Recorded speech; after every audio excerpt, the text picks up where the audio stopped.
সাতকানিয়া থানায় এই বিকাশের এজেন্ট ব্যবসায়ী যে জনৈক জামাল, ওনার যেহেতু সে ব্যবসা করে, ওনার ওখান থেকে প্রায় 7.5 লাখ টাকার মতো হ্যাকিং করে নিয়ে যায়। এটার প্রেক্ষিতে থানায় মামলা করে।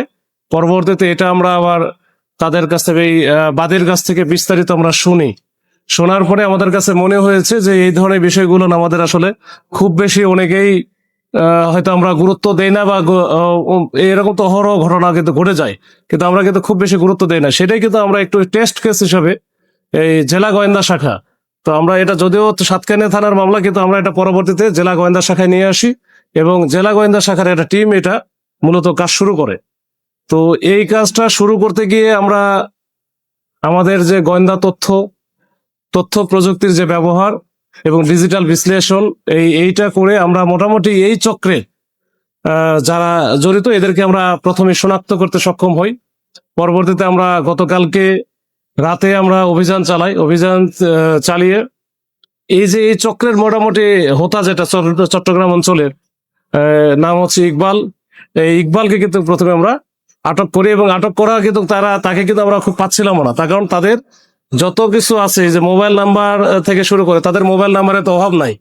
তো এটা পরবর্তীতে আমরা যখন দেখছি যে তার নামে বেশ কয়েকটা মামলা আছে এই একই বিষয়গুলো নিয়ে, ফেনীতে আছে, নোয়াখালীতে আছে, এই মামলাগুলোর আমরা যখন একটা জিনিস জানতে পারি যে সে এই মামলারই সাক্ষী দেওয়ার জন্য ওই ফেনী বা নোয়াখালী যাবে, তখন কিন্তু আমরা একেবারে খুব ভোরের দিকে এই ঢাকা চট্টগ্রাম মহাসড়কের কয়েকটা জায়গায় চেকপোস্ট করে তাকে ধরা হয়।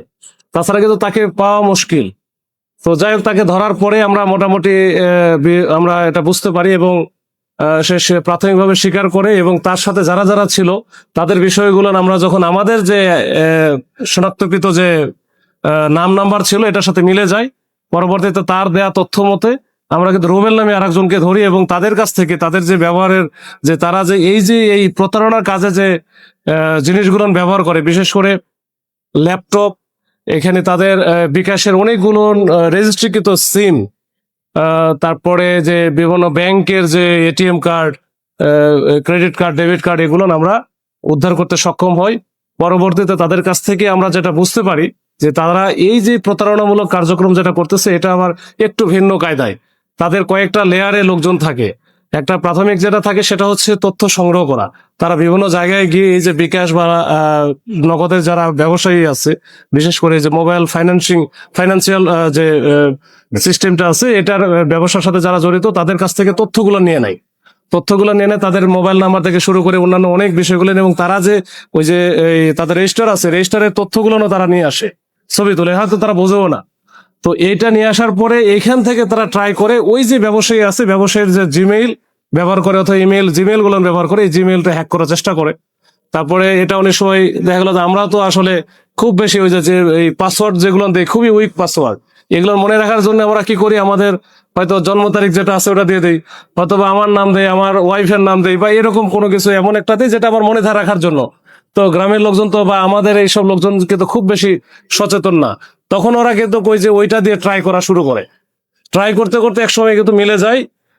এই মিলে যাওয়ার পরে যেহেতু তাদের বেসিক তথ্যগুলো থেকে আছে, ওই জন্য মোবাইল নাম্বার দিয়ে অনেক সময় পাসওয়ার্ড খুলে ফেলে, তখন এই মোবাইল নাম্বার দিলে কিন্তু সাথে সাথে ওটা চলে আসে। এরপরে তারা চলে যায় ওই যে ইউসিবিএল ব্যাংক বা অন্যান্য যেগুলো আছে, যেসব ব্যাংকের সাথে তাদের এই ব্যবসায়িক লেনদেন, ওইখান থেকে তারা ওয়েবসাইটে গিয়ে কাজগুলো করে ওই যে নতুন করে তারা ওটিপি গুলো নিয়ে আসে এই জিমেইলের মাধ্যমে।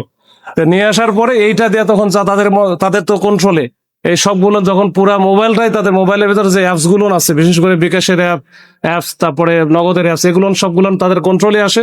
ওখান থেকে তাদের ইচ্ছা মতো এটা করে কি, এটা আবার হচ্ছে তাদের যে কন্ট্রোলে যে সিম গুলো আছে বা এজেন্ট গুলো আছে, ওই সব জায়গায় এটা ট্রান্সফার করে বা সেন্ড মানি করার পরে এখান থেকে আবার হচ্ছে আরেকটা গ্রুপ আছে, যারা মূল বিকাশের যারা হ্যাক করতেছে, তারা তো একটা গ্রুপ আছে মেইন, একটা হচ্ছে তথ্য সংগ্রহ করতেছে, যারা হ্যাক করতেছে এটা, এবং ওর পরবর্তীতে যখন বিভিন্ন অ্যাকাউন্টে নিয়ে নিল, এটা বা কালেকশনের জন্য আলাদা আবার একটা গ্রুপ আছে, তখন তারা আবার কালেকশন করতেছে টাকাগুলো।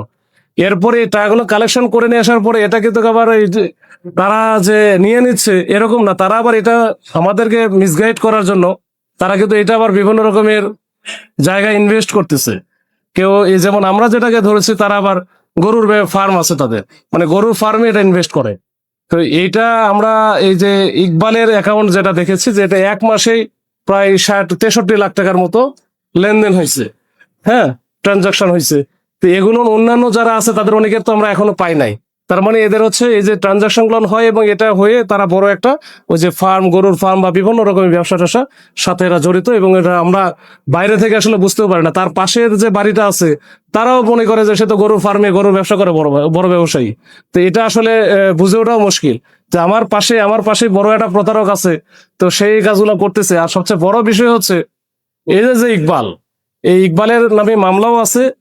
সে যে হ্যাকিং করে, এই যে বিষয় এত, এই ইন্টারনেট বা এই ডিজিটাল বিষয় সম্পর্কে এত বেশি জ্ঞান, এটা তার কিন্তু সে কিন্তু শিক্ষিত খুব বেশি না, মানে এসএসসি পাস করে নাই, তারপর ধরলাম হচ্ছে ক্লাস 8 বা 9 পর্যন্ত পড়াশোনা করছে, মোটামুটি বোঝে, ইংরেজি বোঝে, বাংলা বোঝে, হয়তো বোঝে। সে কিন্তু এই কাজগুলো করতেছে। তো ওর কাছ থেকে আমার অফিসাররা মোটামুটি শিখে গেছে আর কি। আমরা যারা জানি না সেটা কিন্তু সে জানে। তো যাই হোক, এরকম একটা প্রতারক চক্র। তো এই প্রতারক চক্র তারা বিভিন্ন কৌশলে এই যে প্রতারণা কাজ করে যাচ্ছে। এটা শুধু আমাদের এখানে না, এটা সারা বাংলাদেশে কিন্তু তারা করতেছে। এবং একটা পার্টি আছে যারা ওই যে সিম কালেকশন, যেটা সিম গুলন আছে রেজিস্ট্রিকৃত সিম, প্রত্যেকেই সিম গুলন কিন্তু রেজিস্ট্রিকৃত, কারণ আমি রেজিস্ট্রেশন করা আছে। দেখা গেলো যে আমরা যেখানে পাইছি, যে যে যে চক্রকে পাইছি, এদের সবগুলান সিম রেজিস্ট্রেশন করা বগুড়ার কিছু লোকজনের নামে, যারা হয়তো জানেই না তাদের নামে এই সিম গুলান ব্যবহার হচ্ছে বা এটা হয়েছে।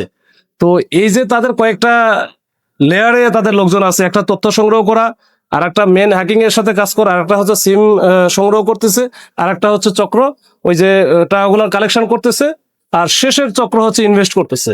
তার মানে এদের কিন্তু খুবই অর্গানাইজড ওয়েতে এই ক্রাইম গুলো হচ্ছে। তো এটা এই জন্য এটার একটু গুরুত্ব বোঝানোর জন্য এই জায়গায় এটা আমরা আসলে একটু মনে করলাম যে এটা একটু সবাইকে একটু জানায় দেই।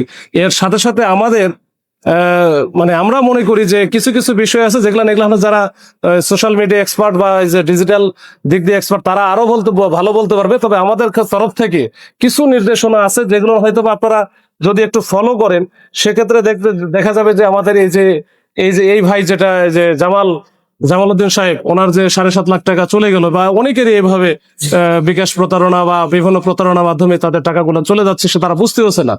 তো ইভেন তাদের কাছ থেকে ওটিপিও নেয় না, এটা সরাসরি হ্যাকিং করে নিচ্ছে। তো এই বিষয়গুলো নিয়ে করে এটা প্রতিরোধের জন্য ছোট দুই একটা জিনিসগুলো আমরা 2-4টা বলবো, এটা আপনারা একটু প্রচার করেন। তাহলে এটা দেখা গেল অন্যান্য যারা আছে তারা হয়তো এই প্রতারণা থেকে রেহাই পাবে, যারা বিশেষ করে এই যে মোবাইল ফাইন্যান্সিং যে বিজনেস আছে এটার সাথে যারা জড়িত। তো এটার আমি একটা কয়েকটা একটু বলি। একটা হচ্ছে যে আমাদের যে জিমেল গুলো আছে বা সামাজিক যোগাযোগ মাধ্যম, যেমন আমাদের ফেসবুক আছে বা অন্যান্য যে আইডি গুলো আছে, এগুলো হচ্ছে পাসওয়ার্ড গুলো একটু অবশ্যই যেন একটু শক্তিশালী হয়। সেটার জন্য ওই যে আমাদের মতো করে নাম, ওয়াইফের নাম বা ওই যে মোবাইল নাম্বার বা একেবারে ওই যে জন্ম তারিখ দিয়ে যেন আমি না দিই, এটার জন্য একেবারে শক্তিশালী পাসওয়ার্ডটা আলাদা আলাদা করে যেন দেওয়া হয়। তো এরপরে হচ্ছে যেটা ওই যে 2 স্টেপ অথেন্টিফিকেশন একটা আছে, ওইটা কিন্তু আমরা ফলো করি না, আমরা একটা দিয়ে রাখি। তো 2 স্টেপ দিয়ে রাখলে যেটা হবে কি, এটা খুব সহজে এটা কিন্তু আপনার ভাঙতে পারবেন না। যদি ভাঙতে যায় সেক্ষেত্রে আরেকটা যেটা আছে অপশন, ওইখানে কিন্তু আপনার মেসেজটা চলে আসবে, আপনি বুঝতে পারবেন যে কেউ ট্রাই করতেছে। তো ওই জন্য 2 স্টেপ অথেন্টিফিকেশন এটা চালু করে রাখেন, বা এটা আপনারা হচ্ছে যে সামাজিক যোগাযোগ, বিশেষ করে আমরা সবাই ফেসবুক ব্যবহার করি, তো এটা আমাদের করা দরকার। আর মেইলে যে জিমেল যেটা ব্যবহার করতেছি, এখানে মেইল ফরওয়ার্ডিং এর অপশনটা চালু আছে কিনা ওইটা একটু পরীক্ষা টরীক্ষা করতে হবে, না হলে ওইটা বুঝতে পারবেন না। এরপরে ওটিপি বা অন্যান্য যেগুলো পিন বা যেগুলো আছে, এগুলো তো অবশ্যই কারোর সাথে শেয়ার করবেন। এটা তো আমরা সবাই জানি যে আমরা যেন ওই পিন গুলো বা ওটিপি গুলো যেটা আসে, এটা কারোর সাথে আমরা যেন শেয়ার না করি। এইভাবে আসলে বেশ কিছু আমাদের তথ্য যেগুলো অনেকের পরে অন্য যেগুলো আছে সেগুলো মোটামুটি আপনারা জানবেন। বিশেষ করে যে আমাদের যে পাসওয়ার্ড গুলো থাকে, ওটিপি থাকে, পিন নাম্বার থাকে, এগুলো আমরা করি কি, আমাদেরই যে মোবাইলটা আছে ওই মোবাইলে আবার সুন্দর করে সেভ করার অনেক অপশন থাকে, তো সেভ করে রেখা দেয়। তো এটা যদি চুরি হয়ে যায়, তাহলে তো ওই যে চুরি করলো সে তো যদি স্মার্ট চোর হয়, সে কিন্তু এগুলো মোটামুটি ব্যবহার করবে। তো ওই জন্য এটাকে তো ওইখানে রাখাও ঠিক হবে না। এটা রেখা দেন আপনার কোনো একটা জায়গায়, বাসায় রাখেন, একটু মনে রাখেন, একটু মেমোরাইজ করে রাখেন, যেন এটা আমার একটু অন্য কেউ বুঝতে না পারে। তো এই জিনিসগুলো নিয়ে একটু সচেতন হলে তাহলে হয়তো এই ধরনের ক্রাইম যেগুলো আছে এখান থেকে আমরা আপাতত নিস্তার পাবো। আর আরেকটা বিষয় আছে আমাদের একেবারে, এটা অবশ্য একটু বড় আঙ্গিকে, এটা আমাদের জেলা পুলিশ বা আমরা যারা কাজ করতেছে, কাজ করতে গিয়ে আমরা যেটা মনে করতেছি যে এই ধরনের ক্রাইম থেকে প্রতিরোধের জন্য আমাদের যারা ফাইন্যান্সিয়াল ইনস্টিটিউশন যেগুলো আছে, বিশেষ করে ব্যাংকিং ব্যবস্থা, তারা যদি কিছু কাজ করে, যেমন হচ্ছে এই যে ডিভাইসের যে ফেস ভেরিফিকেশনের জন্য, যে একবারে ফেসটা যদি নাই, যে কোনো কিছু করতে গেলে ওটা হচ্ছে করে যে এমনিতে ওটিপি দিলে হবে না বা অন্য কোনো কিছু, এটা ফেসটা যেন ভেরিফিকেশনটা করে। তাহলে যে ব্যক্তি, আমি যেটা আছি, হয়তো আমি ছাড়া তো অন্য কেউ পারবে না, আমার ফেসটা তো, আমার চোখের যে আইরেসটা আছে এটা ছাড়া অন্য কেউ, এটা আমি ছাড়া অন্য কেউ তো দিলে হবে না। তো এইটা যেন করে, তার সাথে ফিঙ্গারপ্রিন্ট ভেরিফিকেশনটা করতে পারে। ফিঙ্গারপ্রিন্টটা নিতে, আমার ফিঙ্গারপ্রিন্ট তো আমি ছাড়া অন্য কেউ দিলে তো চলবে না। তো এইটা আবার আরেকটা আছে ডিভাইস ভেরিফিকেশন, এটা আরেকটু বড় কাজ। ওটা হয়তো এখন আপাতত নাও পারতে পারে, তবে এই জিনিসগুলো না আমরা একটু মাথায় দিয়ে রাখলাম, যারা এই লাইনে কাজ করে, যারা বিশেষজ্ঞ, তারা যেন এই বিষয়গুলো একটু ভাবে। তাহলে হবে কি, এই ধরনের অপরাধ থেকে আমরা কিন্তু আসলে আস্তে আস্তে মানে মানে এটা থেকে আমরা প্রতিরোধ করতে পারবো এবং এটা থেকে আমরা আপাতত রেহাই পাবো। তো এটাই হচ্ছে বিষয়, এইটুকুই, এর বাইরে কোনো কিছু নাই। তো সবাইকে আবারও ধন্যবাদ জানাই। এখানে অনেকক্ষণ ধরে আপনারা ওয়েট করতেছেন, আমাদের একটু দেরি হয়ে গেল। তো ধন্যবাদ সবাইকে।